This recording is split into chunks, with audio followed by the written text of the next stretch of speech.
It is my understanding that everything we've experienced media-wise is part of a larger psychological operation. The story has always been bigger than we thought, and we were raised inside it.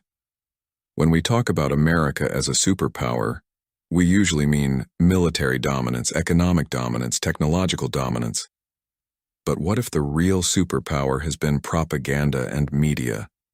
Hollywood, music, video games, books, streaming platforms, news cycles. America exports narrative better than any civilization in recorded history. If narrative dominance shapes global perception, then perception becomes power. And if perception becomes power, then what we've been watching for decades may not just be entertainment. It's conditioning, but we already know that. We know hip-hop started grassroots, underground, community-based, political, unity-driven. Then it shifted to luxury, excess, decadence, violence, cinematic spectacle. One of the first hip-hop music videos like a full-scale movie was Been Around the World by Diddy. It was one of the first over-the-top displays of decadence in hip-hop music. Kids don't analyze that. They absorb it. And if you play music history back, you could argue structurally that modern hyper-decadent hip-hop culture pivots around that era. Some argue that major label backing, film studio integration, and figures like Harvey Weinstein, who had documented ties to Hollywood's power structure, helped shape how hip-hop was marketed globally. That connection between entertainment industries is factual, but the shift itself is undeniable. Now video games. They began as hobbyist culture, nerd culture, pure experimentation. Now the dominant global franchises became militarized. Modern warfare. Franchises like Call of Duty turned war into spectacle. Teenagers often lack the understanding of the symbolism, spiritual implications, or geopolitical backdrops embedded in the media they consume. However, subconsciously, all of it shapes our reality. Every movie, every game, every book reinforces the same fake narratives, subtly influencing perceptions and beliefs without their awareness. It's a powerful mechanism that molds subconscious understanding and maintains the illusion of a controlled narrative. Yet every video I can use some form of media to portray my exact sentiments. Why? Because we were primed. Go back to earlier videos like Don't Trust Ye, where I explained everything that we're seeing now years ago. Think about games like Metal Gear, Solid 2, a popular franchise spanning all generations of games that predicts everything in our reality now. And we're supposed to believe companies with shareholders give millions of dollars to these creators, often plagiarists, idiots, and drug addicts, to create their visions in spite of the obvious implications? No. They did it to create culture. The millions of dollars spent on media rather than infrastructure was the infrastructure.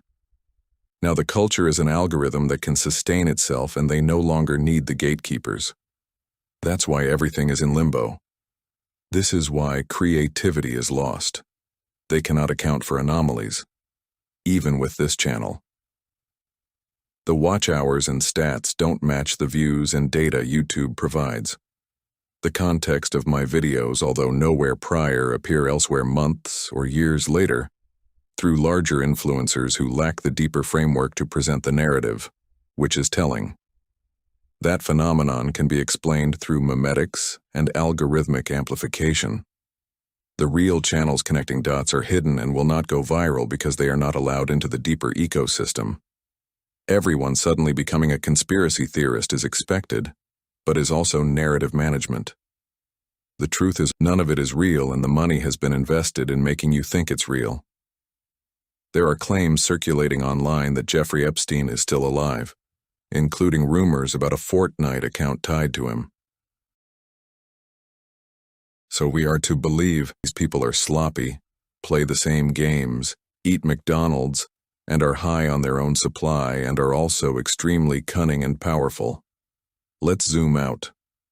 We are entering a world where gatekeepers are dissolving. AI generates apps. Direct-to-consumer advertising bypasses television. Streamers normalize 24/7 voluntary surveillance. Children born today will never know a world without smartphones. Unlike us, they will not remember pre-digital baselines. This echoes themes explored in 1984 or Fahrenheit 451. But to them, this won't be dystopian.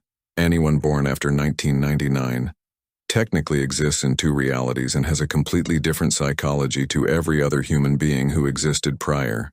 In the future, history will be content, human data will be accessible. Even now, a teenager could technically access their parents' digital footprint to get a sense of their personalities or social identities prior to their birth. Their identities are already split at birth between physical self and digital avatar. Imagine stimulation, instruction, validation, and worldview delivered primarily through a device. For many, that's already their reality. It will feel normal. And if normalization is the end point, then overt authoritarianism isn't necessary. Convenience is enough. They just have to sell you the narrative. Now here's another layer. Is this all a coordinated psyop? Or is this emergent behavior from aligned incentives? Corporations maximizing profit, governments maximizing stability, platforms maximizing engagement, humans maximizing stimulation. You don't necessarily need a mastermind. You need feedback loops. They would create the exact environment to sustain this. And with culture ingrained into the psyop, many would definitely consume the same food. They drink the same artificial sweeteners. They play the same video games. Scroll the same feeds. Systems can entrap their creators. So who is really in control? They are presenting you with a boogeyman, wrapping all the conspiracies and lies into a neat package. But if we've already established that agents often play other agents and that not everyone is being killed, then are they really exposing any real conspiracies? For example, is the Diddy documentary really revealing Tupac's possible killers if we established Tupac isn't dead? No. It's all designed to keep you engaged, to make you believe that any of this is even real in the first place. It's still manipulation. It's possible that these emails and lists are being used as an internal system of punishment or discreditation, allowing them to target and eliminate anyone they see as compromised or no longer useful to their agenda. This covert mechanism helps maintain control and silence dissent within their ranks. If you research the exact rituals that must be performed by initiates, you'll find they are detailed, numerous, and designed to reinforce submission. Participants are made to chant that they are doing this of their own free will, surrendering themselves to a deity or power for eternity. This declaration is repeated almost daily during the initiation process, leaving no doubt about what they are committing to. When it comes to the Divine Nine organizations and other Black Greek letter organizations, they often trade knowledge and camaraderie for victimhood. These groups, founded by the wealthy bourgeoisie class of Black elites, perpetuate the same lies to keep their fellow brothers and sisters in bondage. Ultimately, participating in these rituals is a sign and intent of someone seeking a higher status above others, an expression of the arrogance that this cult of America promotes. This arrogance is used to manipulate citizens into participating in racism, wars overseas, and various forms of control and deception against the public. These rituals and the hierarchy they establish serve to reinforce a false sense of superiority and division, maintaining the cycle of oppression under the guise of brotherhood and tradition. There is no room for confusion or excuses. These are not isolated incidents. The widespread admissions and confessions today make it clear. Everyone knew. There's no ambiguity and everyone is implicated, even those you might trust or admire. Do not be deceived into thinking otherwise. In these times of exposure, many will attempt to exploit your naivety and use their occult practices against you. No one went home early, and no one is truly immune. This does not necessarily mean that everyone was directly involved, but everyone is implicated. They are most certainly aware of the type of company they keep and the societies they are a part of. The awareness is widespread, and the complicity is deeper than most realize. The rituals, hazings, and blackmail serve to keep those in power from being truly wise, dignified, or capable of meaningful change. The people you are waiting on for a call to action are probably drug addicts and deviants. You should now be able to distinguish the message from the individuals involved and see that it's all part of a constructed narrative. The real test is, even after all of this exposure, how many people will still willfully participate in this game? Who will still vote?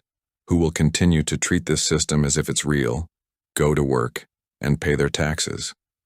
Because that is the true form of consent. Despite the revelations, many still choose to uphold and support a broken, corrupt system, either out of ignorance, conditioning, or a belief in the lie. The movie Him was released September 19th, 2025. 10 days later, September 29th, 2025, Tyreek Hill breaks his knee, or breaks his leg. The actor that plays Cameron Cade, CC would be his initials, C being the third letter of the alphabet, 33. His name is Tyreek Withers. Isaiah White in Chaldean cipher, or numerology, is 33. He's played by Marlon Wayans, and his number is number 10, and he breaks his leg at the beginning of the movie. He breaks his leg in the third quarter when the Dolphins have 10. So this is that black magic, that witchcraft and warlock rituals that they do. And Tyreek Hill's so goofy with waving his hands and like, yeah, and then you see a picture of him or a video of him in the hospital bed. You niggas don't even know y'all puppets. Zio puppets at that. Let me give you a little backstory. If you didn't know this, the Dope Walker family and the Hunt family are intermarried together. Hunt meaning the owner of the Kansas City Chiefs. They don't like me being there. Every time I told them I was going to show up, this is like between 2015 to 2018, Clark Hunt would not show. Even when a Kansas City Chief football player was getting a Legends Award that same night, he would not show up because I was there. He only showed up one time when I was there, and that's because he thought my plane wasn't going to land. I came late. So of all the things I've been saying about the NFL, that is rigged. Talking about the Hunt family, knee deep in the assassination of JFK, that the NFL is gay. Have I said this in a tweet like August 2020? All of a sudden they want to award me a special presentation. Just like how Franco Harris did a special interview before he was killed. This is how they get you. You former football players, they get you to show up at interviews. They get you to show up at presentations. And if you don't understand the numerology of anything, this is how they can get you and trap you. I would have gone and wouldn't know. And they could have easily put me in a predicament. I could have been at the bar. I could have been drinking. They could have came to my hotel. Any situation that would have fit my natural foolishness, which means either been drinking or been in a fight with a woman. That would be the only thing they would catch me with, and they would tell you this is how I felt. He died from alcohol poisoning, or he died fighting. And people would have believed it. If I went to that show and y'all would have heard that I got killed and they would have told you I died by alcohol poisoning or something like that, most of you would have believed it because you know that's usually what I've been in trouble for. This is how they get you. It's kind of comical because once you understand numerology and gematria and they use the same numbers over and over and over again, it becomes pattern recognition. Okay? I've seen a lot of football players die and it be because of numerology. I've seen a lot of celebrities die and it be because of numerology. And it's always when they're by themselves, they're found dead in a hotel, or some craziness that they attach it to. And no one can know what's the real truth because they're really that slick with it if you don't have your eyes open. So it's funny to me that these people do not like me. They do not like me around when I was there. When I was in the world, they didn't want me around. So all of a sudden, they're going to give me a presentation after me saying football had been rigged, after me saying their family did everything they did. All this stuff I've been talking that smoke, and they want to invite me into an award show to give me a special award for something.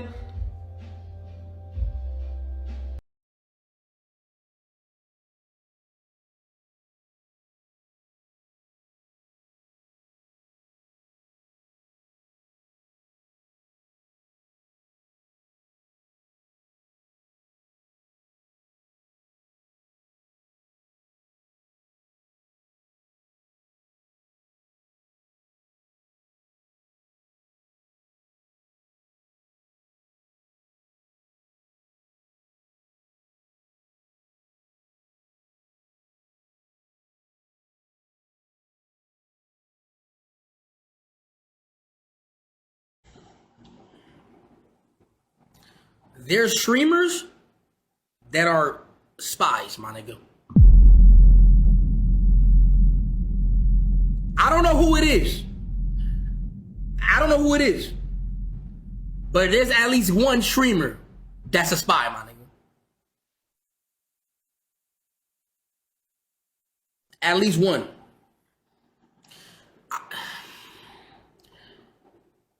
Yo, hey, listen, y'all. Just stay tagged, my nigga. Just stay tagged out there, dude.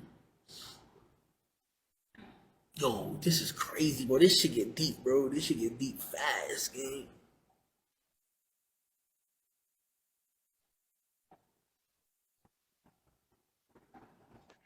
I have a theory that slave masters still exist. Just not in the way you would think a slave master would exist. So they still operate in today's age just differently. So they still have cattle because they never considered you a person because you're a property. So you see what I'm saying? Oh, they literally grab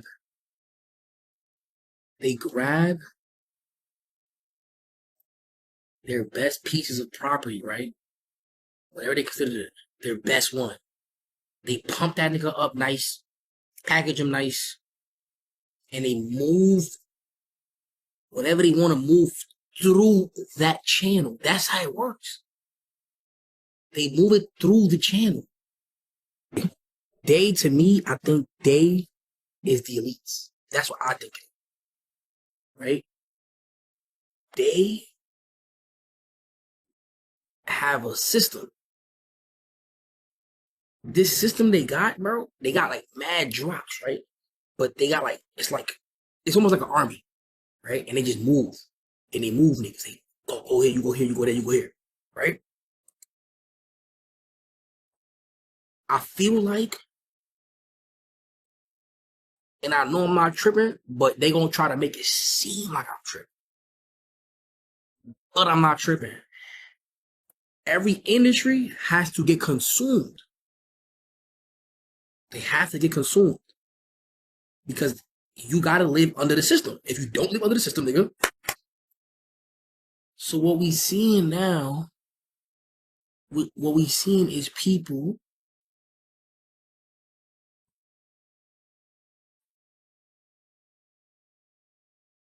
damn. They got him. So will we. Cut the crap! If you're immortal, why would you take away individual freedoms and censor the net? We succeeded in digitizing life itself. But there are things not covered by genetic information. What do you mean? Human memories, ideas, culture, history. Genes don't contain any record of human history. Is it something that should not be passed on? Should that information be left at the mercy of nature? We've always kept records of our lives, through words, pictures, symbols, from tablets to books. But not all the information was inherited by later generations. A small percentage of the whole was selected and processed, then passed on. Not unlike genes, really. That's what history is, Jack.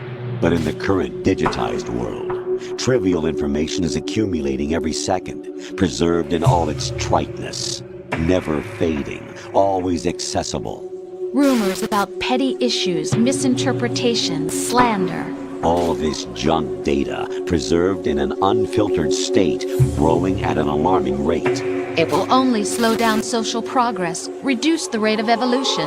Right? You seem to think that our plan is one of censorship. Are you telling me it's not? You're being silly. What we propose to do is not to control content, but to create context. Create context? The digital society furthers human flaws and selectively rewards development of convenient half-truths. Just look at the strange juxtapositions of morality around you. Billions spent on new weapons in order to humanely murder other humans. Rights of criminals are given more respect than the privacy of their victims. Although there are people suffering in poverty, huge donations are made to protect endangered species. Everyone grows up being told the same thing. Be nice to other people. But beat out the competition. You're special. Believe in yourself and you will succeed. But it's obvious from the start that only a few can succeed. You exercise your right to freedom, and this is the result. All rhetoric to avoid conflict and protect each other from hurt. The untested truths, spun by different interests, continue to churn and accumulate in the sandbox of political correctness and value systems. Everyone withdraws into their own small gated community, afraid of a larger forum. They stay inside their little ponds, leaking whatever truth suits them into the growing cesspool of society at large. The different cardinal truths neither clash nor mesh. No one is invalidated, but nobody is right. Not even natural selection can take place here. The world is being engulfed in truth. And this is the way the world ends. Not with a bang, but a whimper. We can rejoice. We must never relax. The last nuke was deactivated. That is a fact. But the knowledge that built it is still out there. How long the world remains nuke-free is up to us. Will this moment persist? Or will human ambition cast us into the flames once more?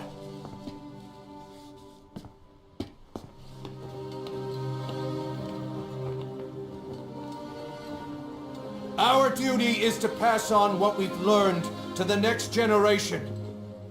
The memories, the experiences, the sins. Only when our children show the wisdom not to forge new spears. Only then will we be truly triumphant.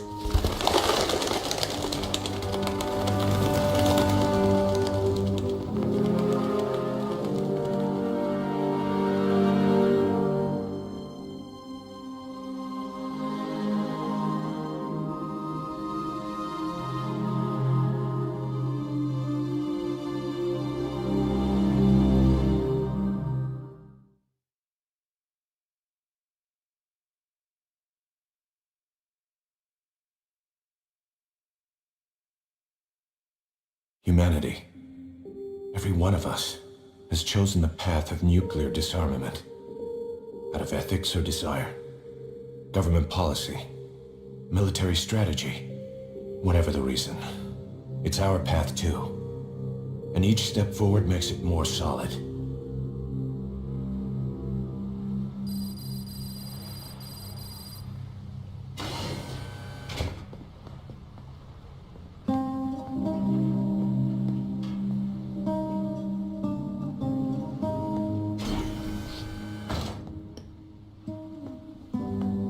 The patients have stabilized, but there's no telling how many will make it. The warhead we seized ruptured during transport. Recovering the leaked material exposed each of them to several hundred rads. Environmental contamination was kept to a minimum, thanks to their efforts. Heroes, every one of them.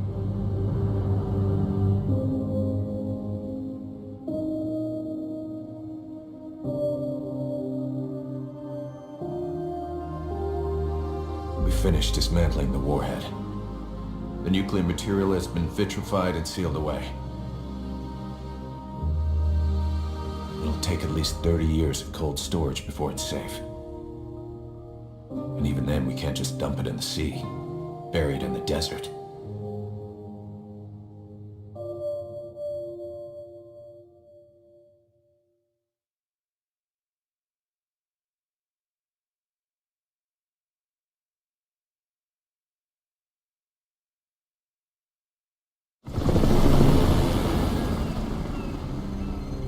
Nuclear disarmament.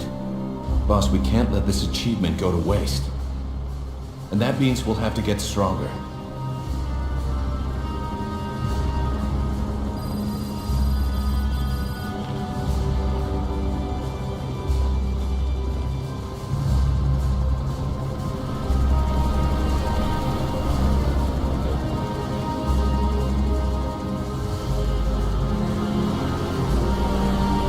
No nuclear program will go unseen. Someone manages to build another nuke, we'll be there to shut him down. Gotta love the irony.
Must destroy mankind. Ooh, lunchtime.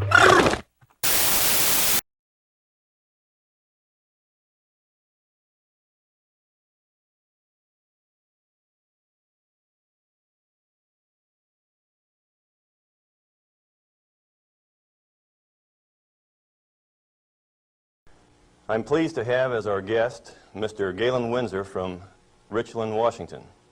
I first heard of Galen from a tape that somebody gave to me some months ago, and I found his story to be absolutely fascinating.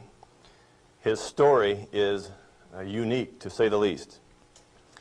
Galen has been in 77 different cities in the last 2 years lecturing on the subject of nuclear energy. The majority of his life, the last 35 years, he spent processing plutonium from nuclear reactor sites. He has worked in the Manhattan Project facilities in Hanford, Washington, Oak Ridge National Laboratories and Nuclear Plant in Oak Ridge, Tennessee, General Electric's Midwest Fuel Recovery Plant in Morris, Illinois, General Electric's Fuel Fabrication Facility in San Jose, California, and Wilmington, North Carolina. And he's worked in every major reactor decommissioning project around this nation up to this present time.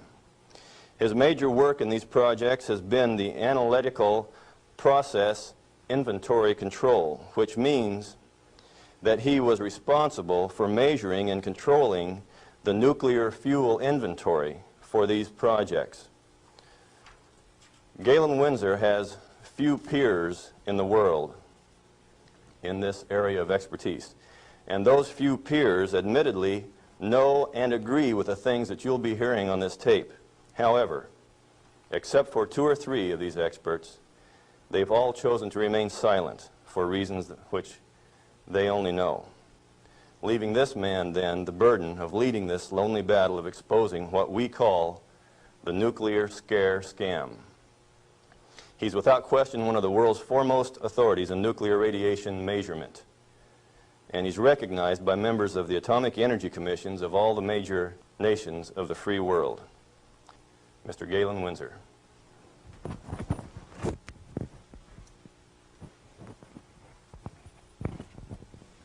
God bless you. Thank you, Ben.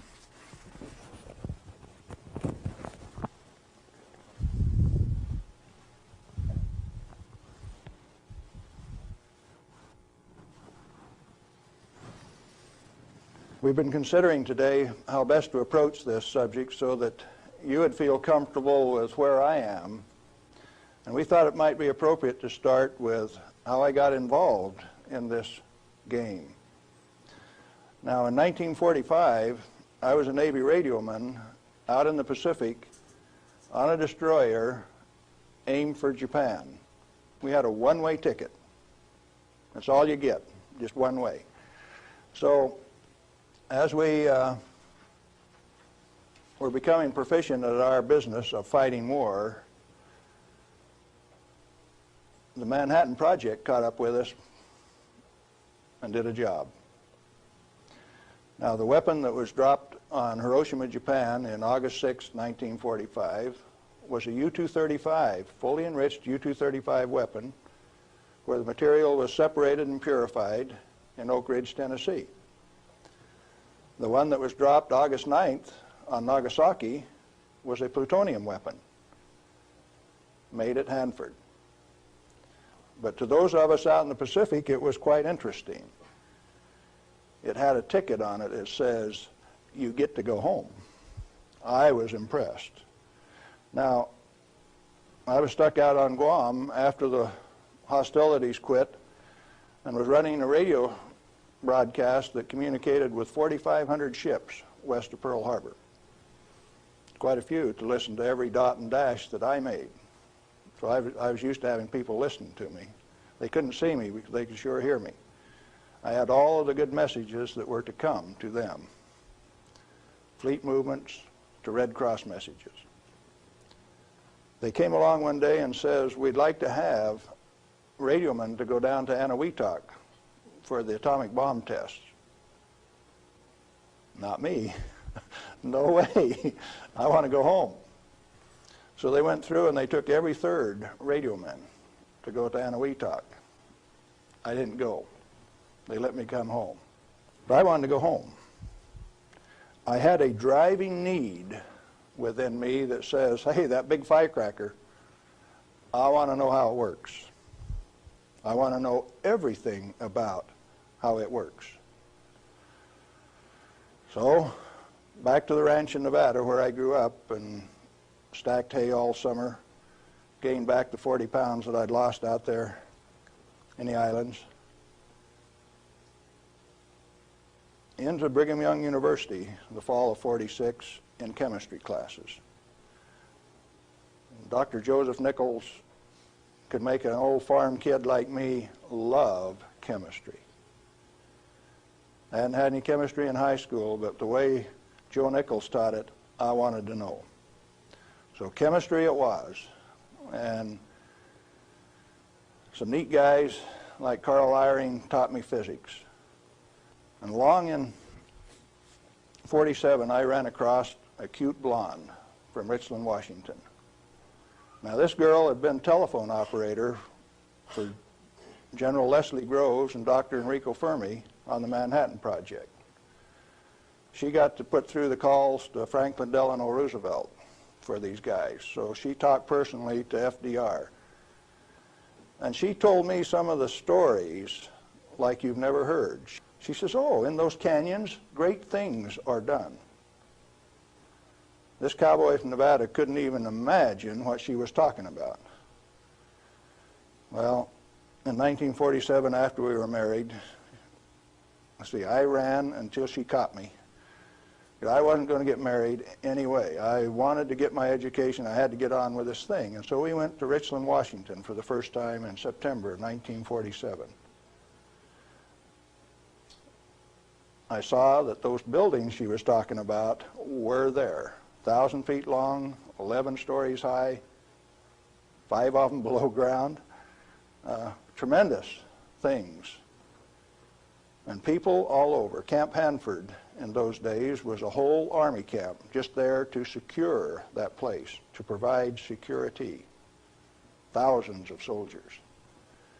You move around out in the desert and hop out of a foxhole and pop a soldier with a gun in his hand. There wasn't any horsing around. It was all business.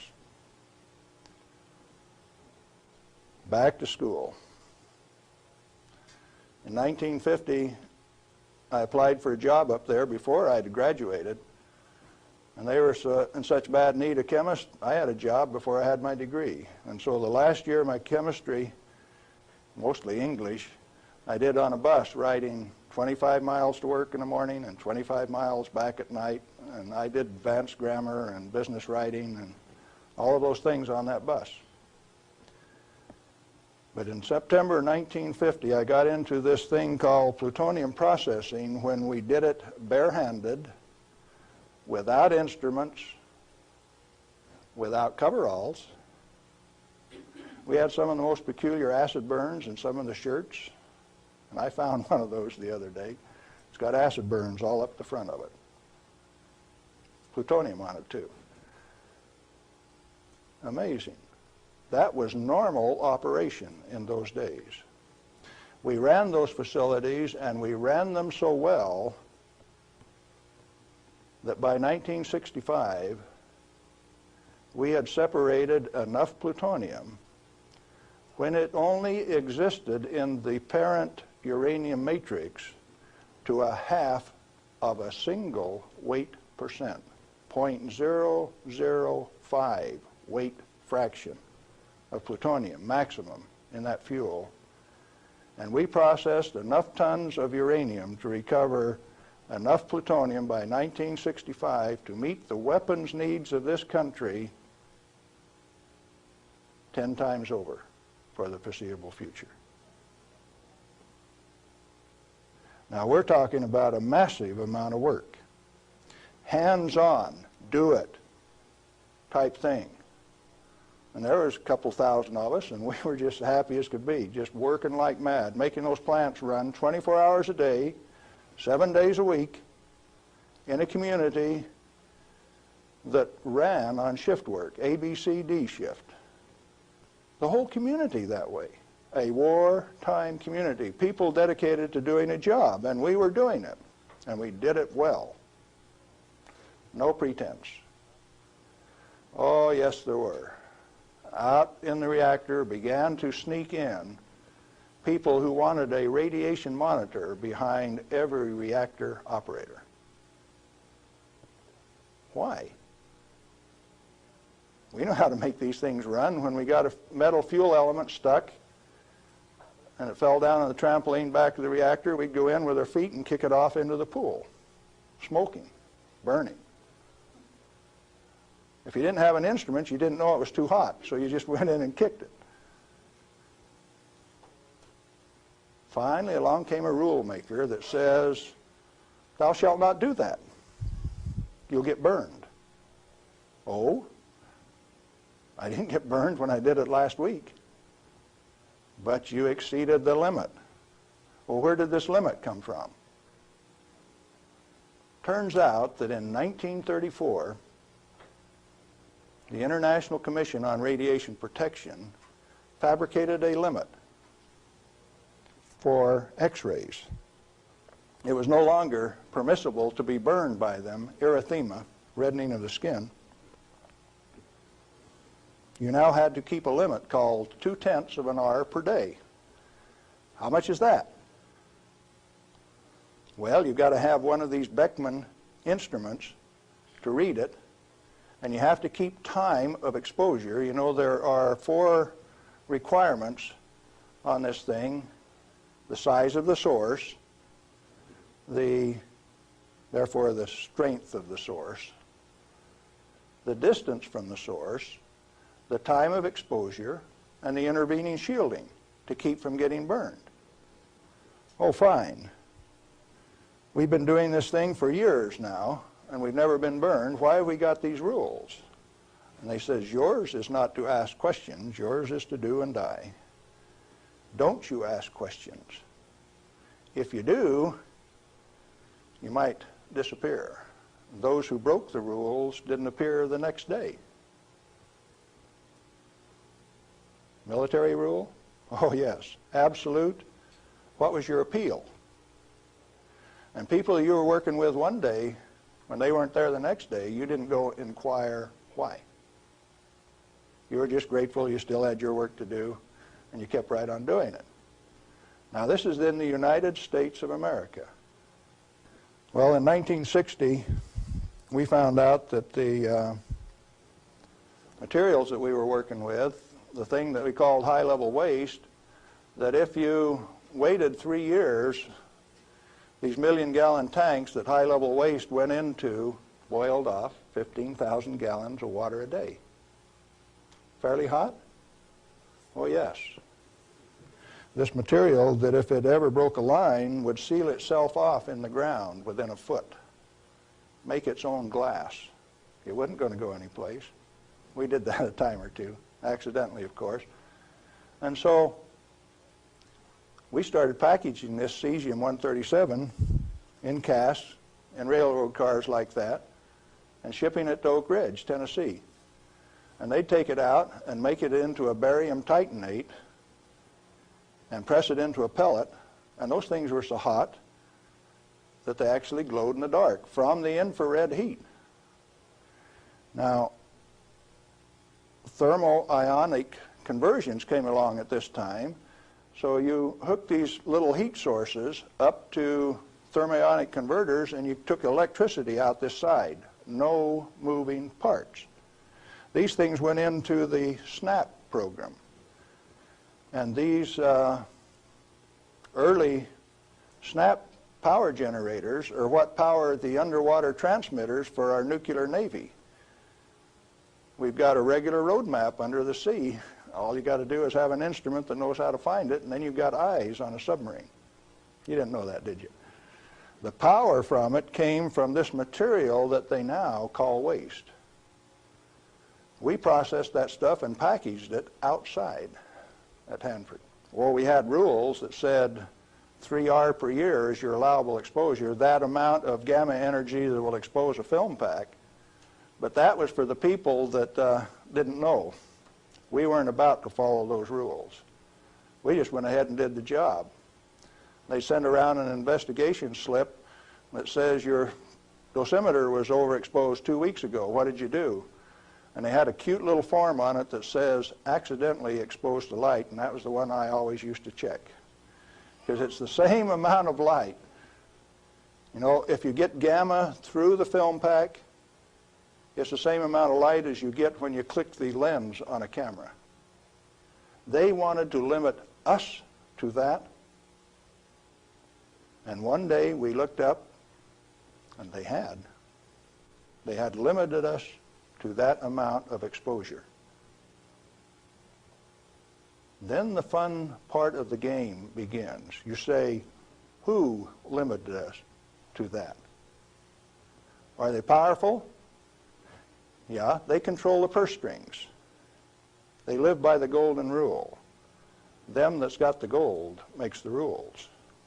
If you like your work, you keep the rules. If you don't keep the rules, you disappear. Sure enough, some of us disappeared. Some of my friends gone. Where'd they go? I don't know. Well, 2 years ago, I started traveling for American Opinion Speakers Bureau, and one of the documents that they had was Major Jordan's diary. A story of shipping the technology and the materiel that was developed at Hanford in 1944 directly to Russia on U.S. Air Force planes out through Great Falls, Montana, Fairbanks, Alaska, under the auspices of one Harry Hopkins, and with the at least tacit approval of Franklin Delano Roosevelt. Now what are you going to do? That thing that we had been doing and feeling so good about had been shared at no expense with Russia. You go back and you check the record and you find Russia did not develop their own nuclear atomic weapon until 1949, even when we supplied them the material and the knowledge. 4 years after we touched them off at Hiroshima and Nagasaki. We weren't happy with that. We were just happy doing our job.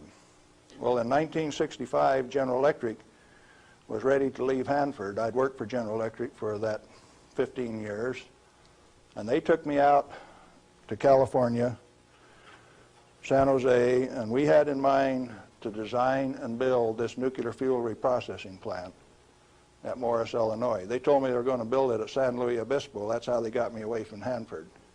But that was just to get me away from Hanford. I got to design the sampling analytical system for this plant. The sample cell was the hydraulic heart of this place. I got to dictate where they put the columns, how high the columns were in relation to my sample cell. One man standing in front of a lead glass window could sample any liquid stream in that whole plant. It took crews of men at Hanford to do the same thing. I wasn't happy with that, so I built an efficient system. I got to design that. I got to build it. Conceptual design, detailed design, build it, operationally test it. And in 1973, they says, forget it, friends, you don't get to run it. We had 170 tons, metric tons of spent fuel stored in the basin. And the then President of the United States, do you remember who it was? Jerry Ford. Says, friends, no way, you don't get to run it. That's when I started to kick over the traces. Up to that point of time, I thoroughly enjoyed my work. I had no limitations, practical limitations. I had all the money to spend. I was in charge of the design effort. I built it the way that I wanted to because it was technically correct. All I had to do was check with engineers and make sure that it was right. And all of a sudden I was told, you must reduce your limits of exposure by a factor of 10. I says, I won't do it. First thing you know, you got the word that says, oh, yes, you will. I says, no way. Well, that's when the rebel, Galen Winsor, started to show up. And when I found out that by management conference I couldn't get to these guys, I figured out another way. Now, in this plant is a beautiful pool. It's got a place to store spent fuel bundles till it won't stop. 660,000 gallons of water, demineralized, just as clear and pretty as it can be. Heated to 100 degrees Fahrenheit when the outside temperatures are minus 20, wind chill factors down to a minus 60, and I found out that I could swim in that rascal. You turn off the lights at night and it had a light blue Cherenkov effect. And this kid from Nevada that never could pass up a warm swimming hole used to go swimming in that pool. There wasn't anybody that had the nerve to swim with me, but since I was manager of safety and analytical service at this plant, it was mine to use. Oh boy. I found out that I could do that. I showed some financial types one time that I could stir that pool with my bare hand and check out through the same radiation monitors they did without triggering it. GE didn't like it. I got a letter from them that says, thou shalt not tell financial types that you can swim in the pool, that you can stir it with your hand, because if they find that out, they will steal the inventory. They will know that the inventory can be stolen. Oh, is that a valuable inventory? This same material that's labeled high-level waste by our current government, our current Congress. Now, plutonium is an interesting chemical element. It is created in a nuclear reactor. The Manhattan Project built 8 of these reactors at Hanford. The first one took 12 months from sagebrush to nuclear steam to build, and it had never been done in that size before. How could they do that? Why did they do it? To create this element called plutonium. Plutonium has been assessed as being the most hazardous material on Earth. Now, from the standpoint that you can make an atomic weapon out of it, yes, it is quite hazardous, because a piece of it that big, 2.5 kilograms, that's only 5 pounds, is the force that delivered 20,000 tons of TNT equivalent over Nagasaki. Indeed, it is hazardous. The one over Hiroshima that had fully enriched U-235 in it was 5 times as big. So plutonium is more dangerous than U-235, is it not? By a factor of 5. It takes 5 times as much U-235 as it does plutonium. Therefore, it is the most hazardous thing. Enter the great pretenders. They said that 5 grams of plutonium, properly distributed over the face of the Earth, would kill everybody on Earth. Now, if you can only get one 20 kiloton weapon to go on 2,500 grams, how's 5 grams going to kill everybody on Earth? Early on, I had a fear that said, if there is this much fissile material, that can undergo a chain reaction, we called it in the beginning, then if you set a match to it, all the fissile material in the world is just going to keep right on going. Totally unfounded fear.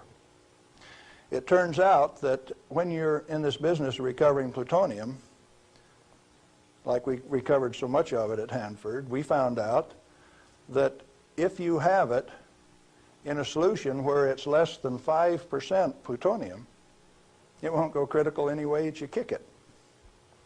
And when you get it to 100% plutonium, you better be careful. Because if you put it in more than a 5-inch diameter cylinder, you're playing with fire. You can undergo what is known as an uncontrolled criticality, accidental criticality. The air turns blue. If the cylinder is sealed, it will explode from steam pressure. And that steam pressure builds up in a millisecond, which is about that long. No, you don't horse with it. And then you find out that those 8-foot thick shielding walls on those canyons were put there because they didn't know how much was a critical mass. They says, if we make a mistake, we don't want to die, so we will provide the shielding. And so this shielding thing started for no other reason than they didn't know what was a critical mass. Well, through the years, we got pretty good at telling what a critical mass was. And I have worked in a plant where I had half a critical mass in this hand, barehanded, dressed in street clothes, half in this hand, wearing a lab coat, and I'd put this half in a pocket on this side and this half in a pocket on this side and walk down the hall. If those two ever got together, there would be a blue flash. They never got together because I was in between them. And we do that every day. And each half had to meet definite dimension characteristics. And so we'd take them down and pass them one half at a time, and they'd measure it and say, yeah, that one will pass. And then we'd pass them the other half, and that one will pass too. But they were carefully put in separate bird cages so they couldn't get together accidentally. Well, those of us who worked with it enjoyed it. We knew what we were doing. We worked at it. When the President of the United States decided not to operate that fuel reprocessing plant, I started scrambling to find out what was going on. Many things had been done in the name of health and safety. Don't get burned. You got to have a safety record. You have to be safer than anybody else. We were already safer than anybody in the whole world. Well, you can't afford to get burned with this. You've got to enforce the limits. You've got to keep it. And I says, hey, that's not what the ball game is at all. I'll bet you the ball game is something else. And in 1982, when the Congress passed the Nuclear Waste Policy Act of 1982, a guy by the name of Mo Udall, I don't know whether you people in Arizona have ever heard of him or not, authored that bill. It's called the High-Level Waste Disposal Act of 1982. The material he called waste is the reusable uranium fuel that I had been working on for 32 years.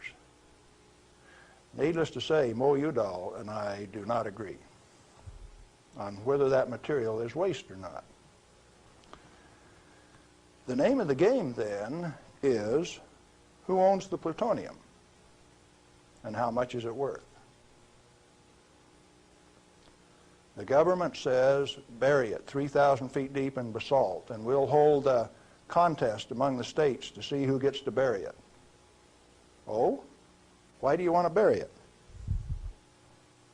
Did you ask the owners? Who is the owner of the plutonium? May I submit that it's most likely the nuclear power ratepayer. He is paid for the mining, the fabrication of the parent uranium, power generation, and is being charged in advance for its burial. If you're paying for it, to whom does it belong? How much is it worth? In inflated dollars, a ton of reusable uranium fuel contains useful metal isotopes worth upwards of $10 million a ton. Mo Udall says it's high-level waste. The value of reusable uranium fuel scheduled for permanent disposal probably exceeds the national debt. Naturally occurring plutonium quantities, and you know plutonium does occur naturally. Plutonium-244 is found at the residual activities of the several, 8 at least, Oklo phenomenon reactors across the world. First one found at Gabon, Africa. Naturally occurring plutonium quantities have been enhanced by transmutation of uranium. That's the reason we built reactors in the first place. Our ability to detect and measure emissions from these elements is useful in inventory control. When fissile elements, fissile isotopes, are present at less than 5 weight percent, plutonium-239 equivalent, and the heavy metal oxide matrix is stored dry in air, it has no critical mass. Remember we talked about shielding was because they didn't know what a critical mass was? If it is light water reactor fuel at less than 5% equivalent fissile content, you can handle it, you can do anything you want with it, you can stack it up, you can have a room full, you can have a handful. As long as you keep it dry, it will not sustain a chain reaction. What then is all this falderall about a little bit, 5 grams will kill everybody in the world? They don't know what they're talking about. And when they say that, they're thumbing their nose at measurement experts like Galen Winsor. I am insulted when they say those things and get away with it because it has no bearing on the truth. It cannot be mishandled. It will not expose any person to an unshielded nuclear reaction. In other words, no controls are necessary except to prevent the pilferage of the inventory. Have you got that one? Let it register. Do you need governmental rules and regulations and instructions? No way. Then why do we have all of those rules? Inventory control practices capitalized on the fear of undereducated masses who work in the industry. I didn't say anything about ordinary people now. I'm talking about the people who have worked in the industry and those who cast stones from without. The Ralph Naders, the Jane Fondas.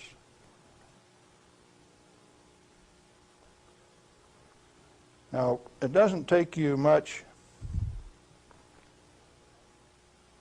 thinking to find out that maybe the industry is the source of the problem. The industry is the one that made up the committees, that made the rules, that the Congress enforced. You ever thought of it that way? The strangest kind of feather bedding that's ever been dreamed up, it makes the railroad engineers look like pikers. The only amounts of fissile process materials that are of health concern to the handlers are those that can accidentally cause an unshielded nuclear chain reaction, or that will cause erythema from the shortest wavelength, highest frequency, and therefore the most easily shielded ultraviolet light emissions of the electromagnetic spectrum. Big words. Let's see what they mean.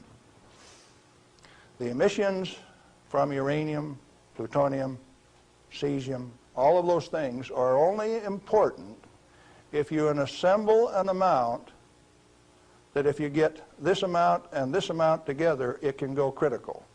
You can get a blue flash and therefore get burned. And that's happened 34 times in the business, and 8 men have died as a result of that.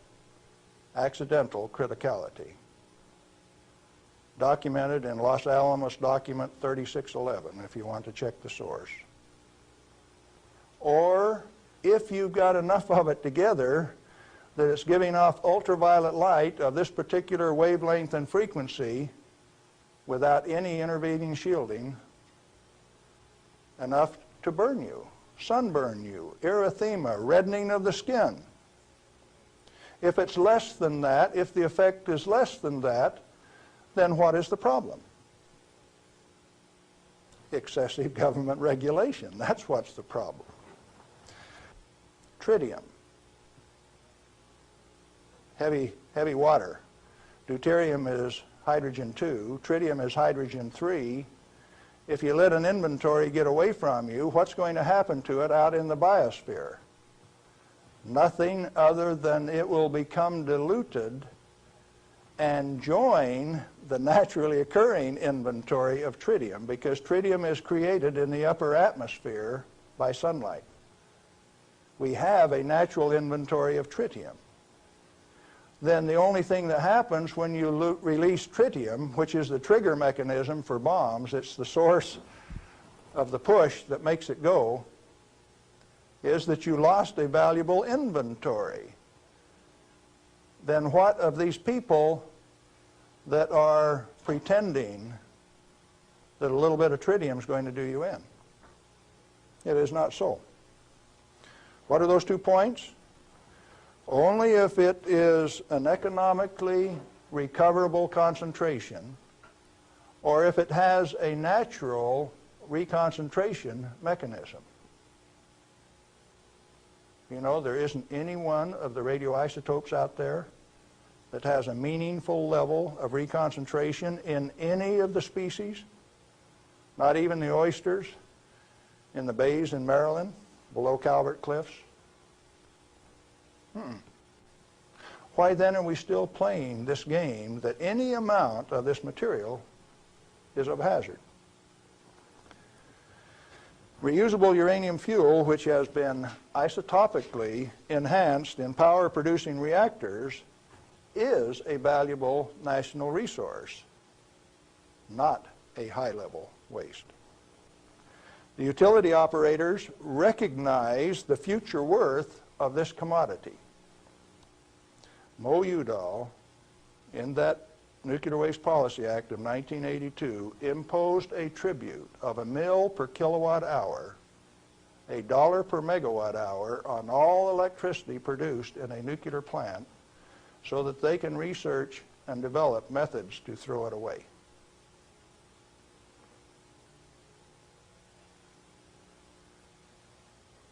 Why do the utilities willingly pay this amount to the Secretary of Energy? To limit their liability exposure. Who pays that amount anyway? The consumer of nuclear-generated power. You have no choice, and therefore I call it a tribute. At the same time, they have provided their own storage basins at these reactors at ratepayers' expense to retain ownership control of the plutonium resource. So you consumer, you ratepayer, you taxpayer, are paying for the storage of this fuel, and WNP2 at Hanford has storage that will take them through the turn of the century, and yet every day they are paying a tribute to the Secretary of Energy, with the concurrence of the United States Congress, and signed by the President of the United States in 1982, 83. Who was that? Ronald Reagan. They have provided those storage basins at ratepayer expense to retain ownership control of the plutonium resource. I started playing a game one day, 7 years ago. I says, okay, Portland General Electric, you've got the Trojan reactor, you've got a storage basin problem, I'm going to make you an offer. I made them an offer that says, I will take all of your spent fuel, FOB your basin, if you will give it to me. In other words, I will take it off your hands at no expense to you. I will ship it, I will store it, I will do everything that needs to be done to that fuel. And you know what they told me? Can I quote them? Go to hell, Galen Windsor. We value it more valuable than platinum or gold. We're going to play the plutonium futures ourselves. Now, where did I learn that the name of the game is who owns the plutonium and how much is it worth? The first plutonium I saw was in a glass tube on the newsreel when I got back from the Pacific in 1946. And that they had in a glass test tube, they said, was worth $500,000. Certainly they had less than 5 grams of plutonium in that tube. That's pretty expensive stuff. And so for the show, they put a pot underneath it in case they dropped it. They said, we don't want to have to pick it up out of the rug.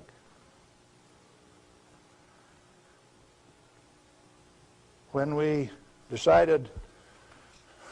was decided for us not to operate this plant, plutonium was guaranteed on buyback by the federal government at $43 a gram.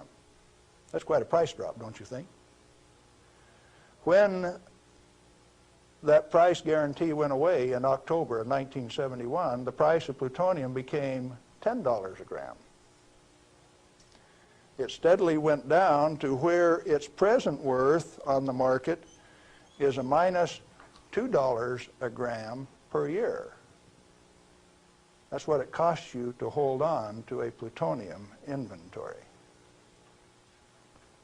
on a material that has been declared worthless by the utility owners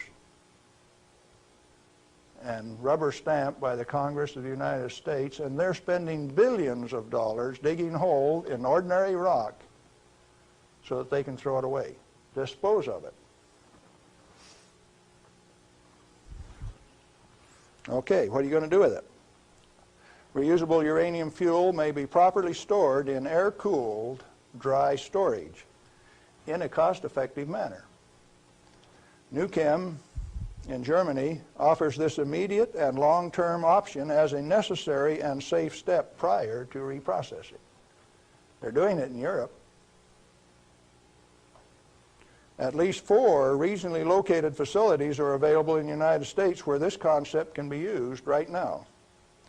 Barnwell Nuclear Fuel Plant in South Carolina, Midwest Fuel Recovery Plant in Morris, Illinois, this one, Nuclear Fuel Services in upstate New York, and Redox Processing Plant at Hanford, Washington. These fully shielded, already radioactively contaminated storage areas have secure, limited access. All have been operated under processing conditions of 10 CFR 50 And the MFRP has a 10 CFR 70 storage license, the only licensed storage facility away from a reactor in the United States.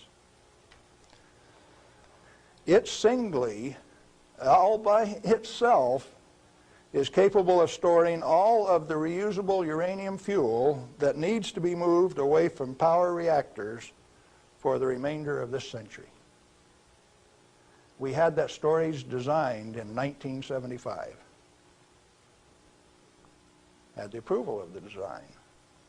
Why then are you spending money over here in New Mexico on the waste isolation project?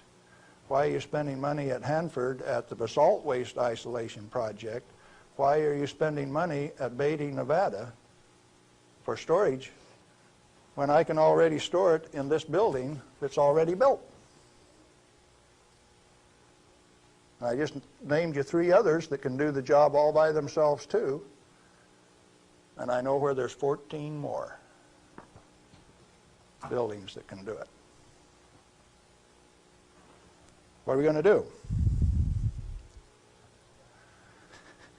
Redox and other excess facilities at Hanford are capable of dry storing all commercial REF until plutonium recycle, at least through 5% enrichment, is reestablished, or until the 22nd century, whichever comes first. RUF can be cost-effectively stored in existing facilities. Where does Mo Udall came off then, saying that you cannot use this plant for its intended purpose unless it is owned by the United States government. He has said that. The waste isolation projects are politically mandated wasting of national energy and construction resources. Plutonium proliferation by diversion of stored reusable uranium fuel is of minor importance compared to global availability of fully enriched uranium by laser isotopic separation. Let me explain that last thing that I said. Jimmy Carter said you can't ship plutonium to India, but in the same paragraph said you may ship them fully enriched uranium. Oh, Jimmy Carter, that peanut brain, what did he just say? He says that when the Israelis took out the reactor in Iraq, they had fully enriched uranium from France. And they says those rascals, those Iraqis, are going to take that fully enriched uranium, put it in that reactor, irradiate it to plutonium, and therefore have to recover the plutonium in a plant like this, and we stopped them when the fully enriched uranium makes a better weapon than the plutonium in the first place. Now, when the President of the United States says things like that, and when the press gives it credibility, I get insulted. And right after I get insulted, I get angry. And I've been angry for quite a while now. And finally, one day, I said, my own personal security is not important. I think I'll go tell this tale. All I want is to tell my story. The commodity that I communicate is called truth. And so then I ask you a question, a very brief, pointed question. Who owns the plutonium, and how much is it worth? And then I'm going to attach on to that a question I want you to think about till we talk again. If you haven't been burned by this particular source of radiation, what is your problem? You obviously have one. Otherwise, you would join with me in telling the truth about this particular commodity. And so yes, I'm recruiting helpers. What happened to the guys who taught me the business? Thousands of them. The hands-on business. Where are they? They're still there. Why don't they talk? Who are the they that say this is the way the business is going to be run, whether it makes sense or not?